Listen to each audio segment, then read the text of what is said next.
Yan guys, kala ko kung anong ginagawa niya.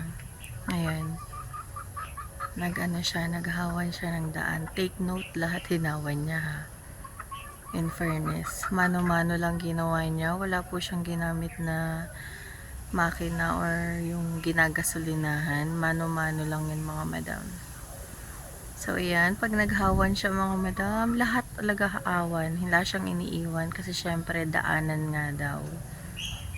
So ayan, gatanghali na siya mga madam na naghahawan. Nakakatuwa.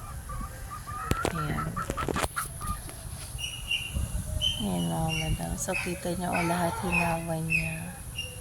Ayan, kasi dinadaanan na naman daw. Ayan.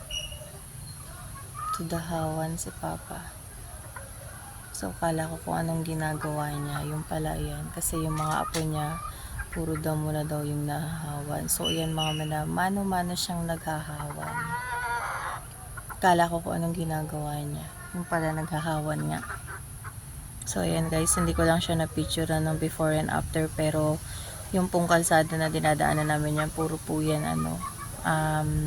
putik pag umuulan. Tapos natambakan na yan mga madam, natambakan na din yan, kaso syempre bumabaon kasi maputik, lupa pa rin. So ayan, tudahawan ang aking pudra. So lahat hinawan niya mga madam, wala siyang nilagpasan. Yan, ganyan si Papa pag naghawan, wala siyang nilalagpasan. Pag naghawan siya, hawan talaga lahat. And then mano-mano talaga. Ayan mga madam, kita nyo. Ayan, mano-mano, masakit katawan yun mamaya. So yan lang guys. So yan ang aming Papa.